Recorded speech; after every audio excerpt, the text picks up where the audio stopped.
Okay, so today we continue on the same theme, factoring polynomials. But today we introduce a new method called the method of grouping. So let's exemplify the method of grouping with some very mild problem here with just plain old numbers. Recall the idea we had before was the distributive law method, which involved looking at each one of these terms and figuring out the greatest common divisor. You could prime factorize each piece here. For example, this would be 2 times 2, this would be a 5, and this would be a 2 times a 5, and then you scan through it and you see what's common, what's the GCD. But there's nothing common here, so the GCD is 1. We're not going to get anything other than the trivial factorization out of this. So the distributive law idea, the method fails here. So we've got that's why we're doing a new method today, the idea of grouping. Let's see how that works. So we forget about the old idea and try something else. The idea here is to say, you know what, I've got 4 things, 4 terms. Something wild, something crazy would happen. What would happen if I group them? Using the associative law of addition, I can say that this is 2 plus 4, where I've grouped those, and this is a 5 plus 10, where I've grouped those. This is famous. This is associative law of addition. So we're allowed to do that because of that. And then something crazy begins to happen. In this little tiny group, we can actually use the distributive law, the old method from the previous section. From the 2 and the 4, you could factor out a 2. That would leave a 1 plus 2 there. Again, something crazy begins to happen here. From this little group, we could factor out a 5. And if we factor out a 5, that would leave a 1 plus a 2. And it's easy to check that you're doing it right. You would distribute it, and that would give you 5 times 1 is 5, and 5 times 2 is 10. Anyways, that part is easy. It's just the distributive law. But now look at this. This is amazing, because now it looks like someone distributed a 1 plus 2 and a 1 plus 2, doesn't it? You think about that, the 1 plus 2 and the 1 plus 2. It looks like someone distributed it, so you can actually go ahead and undistribute it, 1 plus 2, again using a distributive law, and there you go. You've factored the polynomial, quote unquote, because we're just practicing with numbers. But this is really nice. This is exactly the same idea we will use on our polynomials, and it works out really nicely. Alright, talk is cheap. Let's do it. Suppose you had this polynomial.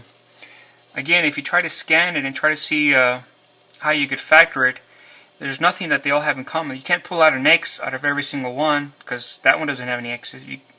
So you have 3s. Let's see, this one has a 3, a 3, a 3, but that one doesn't have a 3. They have 2s. This one has a 2, but that one doesn't have. The GCD is 1, so the distributive law fails. Lucky for us, we got a new method today, the method of grouping. And we group the first 2 terms, put them in their own little group, and group these guys in their own little group, and that's legal by the associative law of addition. Okay, and now out of this group right here, we could factor something out. We could factor out a 5x, and that would leave a 2x plus 3. And out of this group, we could factor out a negative 3, and that would leave a 2x plus 3. And this is by the distributive law and some other minor things. And look at that. You see why they pay me? Insane amounts of money. Look at this. Now it looks like the 2x plus 3 and the 2x plus 3 has been distributed. It looks like someone distributed that quantity, so we could undistribute it, and that would leave a 5x plus a negative 3, and this quantity undistributed out here using the distributive law. Famous factor by grouping. And it doesn't always work, but sometimes it works. And you may wonder, well, what if are there other alternatives? Could you have grouped the first and the third instead of the first 2? See here, I grouped the first 2 and the last 2. Could I have grouped these ones and those together, and would I have gotten the same answer? Well, the answer is sometimes you can group them differently. Here, let's take exactly the same problem. This is exactly the same problem, and I wrote it here while you weren't looking. And now I'm going to try something different. I'm going to do a little commutativity and associativity to group these two, the first and the third. And I'll play the same game with the other one. And this is by commutativity of addition and also associativity of addition. Okay, now out of this group right here, this tiny group, we could factor out a 2, more than a 2. We could factor out a 2x, and that would leave a 5x plus a negative 3. It's easy to check to see if you did that right. You multiply it, and that should give you 10x squared. You multiply it, that should give you negative 6x. Out of these ones, I could factor out a 3, and that would leave a 5x plus a negative 3. And I'll call this BI. And lo and behold, look at that. It looks like someone distributed a 5x plus negative 3. So we can undistribute that, and that would leave a total quantity of 2x plus 3 times a 5x plus negative 3 using the distributive law. Told you, sometimes it works if you group other ones. Is that the same answer that we had before? Well, yes, it is, except for commuting them. This is 5x and negative 3, 2x plus 3. The one we just got is the same thing, except commuted. And that was fun. Let's try it again. What if you group the first and the last in the middle? What if you did something crazy like that? Let's try exactly the same problem. 10x squared plus a negative 9 plus a 15x plus a negative 6x. And this is legal by commutativity of addition and associativity of addition. For sure that's legal. And the question is it helpful? Not everything that's legal is helpful. Here, out of the 10x squared and negative 9, you really can't pull out any integer or any power of x. So this one you can't pull out. Maybe a 1, 10x squared plus a negative 9. 1 is always a trivial thing you can pull out. Out of these ones you could pull out a 3x, and that would leave a 5 plus negative 2. But these don't match. So while this is still legal, that's where it's going. You're not going to be able to factor from there. You can't say someone distributed this because it doesn't look the same. And so, what's the moral of the story? The moral of the story is that grouping the first two works, no problem. You go. The last two works, no problem. The first and the third group together, and also the second and the fourth group together works, but not the first. Sometimes not. Well, let me start over. The point is that not all groupings will work. Sometimes they do, and sometimes they don't. Okay, that's the easiest way to say it. Not all groupings will work. Some of them will, and some of them won't. All right, enough of that. Let's move on. Really, let's move on. All right, so let's take this one. This is a famous one. It's a piece of the geometric series polynomial number 4. If you look on your famous sheet, it's one of those pieces. But today we're looking at it as a candidate to factor by grouping. So we'll try this grouping. We'll try as it is. We'll try the first two terms, and we'll try the last two terms. And I know that's legal by associativity law of addition. And out of these ones, it looks like I could factor out an x squared. That would leave an x plus 1. Out of this one, can't factor anything, just a 1. But that actually turns out to be enough, because now look at it. It looks like someone distributed an x plus 1 quantity. X plus 1, x plus 1. That would make this polynomial equal to the quantity x squared plus 1 times the quantity x plus 1. Last step is by distributive law. There you go. I told you.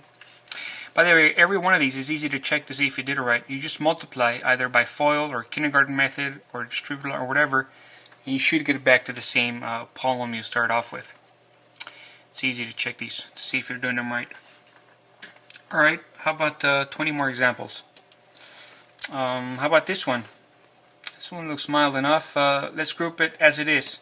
So you have x squared plus 3x plus 2x plus 6. And this is by associativity law of addition. Is that going to work? Let's see. In a couple steps we're going to see if it'll work. X plus 3 So here I could factor out a 2, here I could factor out an x, and now's the point when I can see whether it's going to work or not. If this matches with that exactly, then it's going to work. If not, you got to go back to the drawing board, either regroup them, or maybe you didn't factor this correctly or something. But in this case, it looks like we did it. Looks like we got lucky because this is going to work exactly as we want it to. Because now we can say it looks like someone distributed an x plus 3 quantity. So you can factor that out: x plus 2 times x plus 3, just like that, by the distributive law. Okay, easy money. Let's see. You guys want another easy example or a hard one? Let's take another easy one. Out of these ones, I could group the first two and the last two. My associative law of addition. And I could factor out an x. That would leave 2x plus 1. That would, I could factor out a 2. That would leave x plus 1. And now you see it's, whoa, 2x plus 1. Yeah. Now I see it's going to work. By the way, you can't just add anything you feel like it. You have to do it correctly. Double check that this is exactly how it works. It's supposed to. 2 times 2x gives you 4x. 2 times 1 is 2. So that part is right. X times 2x gives you 2x squared, etc., etc. So that gives you x plus 2 times 2x plus 1 by the distributive law. Okay. Let me see. Let's take, that one's too easy. Let's take this one. Let's think about this one. No, that one's too scary. Let's try this one. No, this one. Let's try one with negatives. Yeah, let's try one with negatives. So here again, you can group the first two and the last two. That part is easy. It's just associative law. And then think, out of these ones, what could you factor out? X squared or negative 3x? Out of those, you could factor out an x. And that would leave x plus negative 3. Out of these ones, what could you factor out? You could factor out a 2. Well, here you got choices. You could factor out a 2 or a negative 2.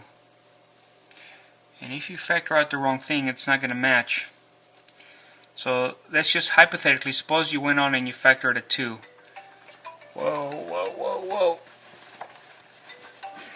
Sorry. I told you guys to turn your cell phones off. Okay, so suppose you factor out a 2.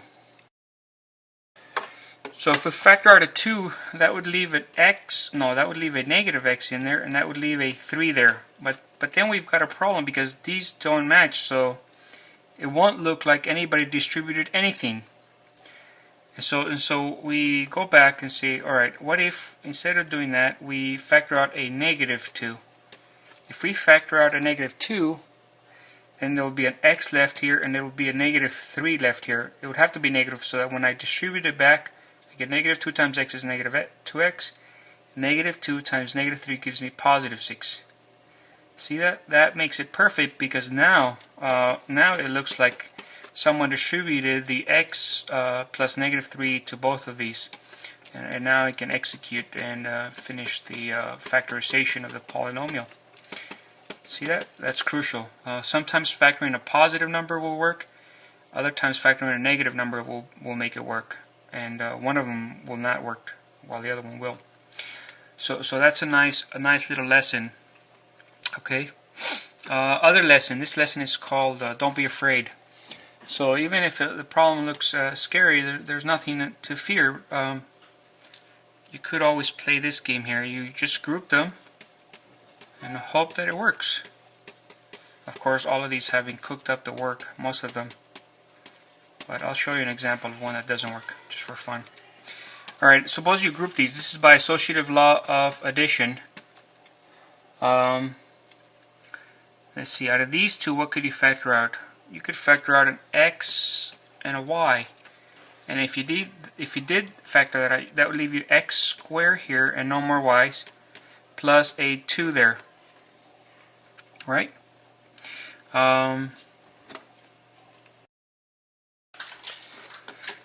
Okay, so out of these two, we could factor out a positive 3 or a negative 3. We want to factor out a negative 3, so we'll do a negative 3, and that would leave x squared plus positive 2 there. And it's easy to check. You distribute that to make sure you get exactly the same as what you had in the step before. That's by inspection. And now you can think to yourself, whoa, it looks like someone used the distributive law and distributed an x squared plus 2 quantity. So you could factor that out or undistribute it, leaving your xy plus your negative 3 there. Okay? And that, my friends, that's that's famous. That's by factoring by grouping. Okay. All right. Let's do one more for the road. Suppose you've got something like this: 3x to the third plus 2x squared plus x plus 4. Suppose that's given. So then you try grouping the first 2 items, and the next one's x plus 4. That's definitely legal by associative law of addition. And then out of the first little group here, you try to figure out what could you factor out. And of course you could factor out an x squared, but that would leave a 3 and 1x in there. And that would leave a 2 there. Out of these ones,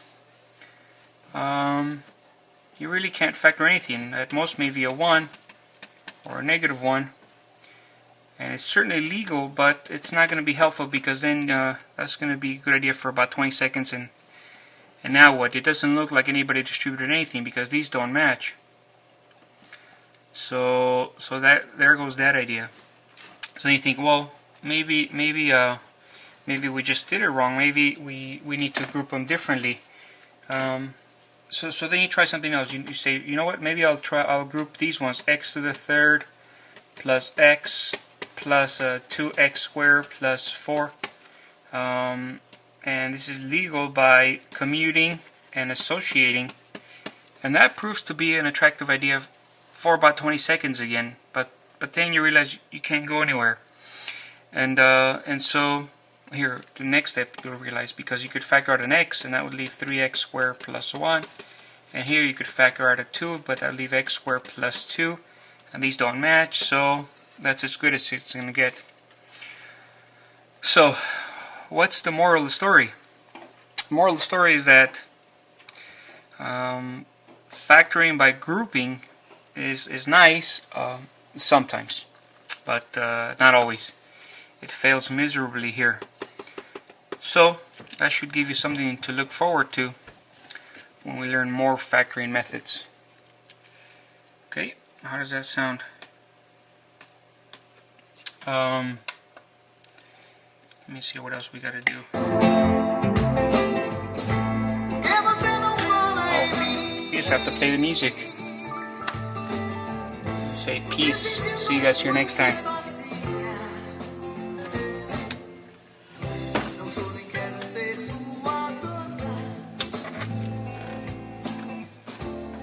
Carinho às vezes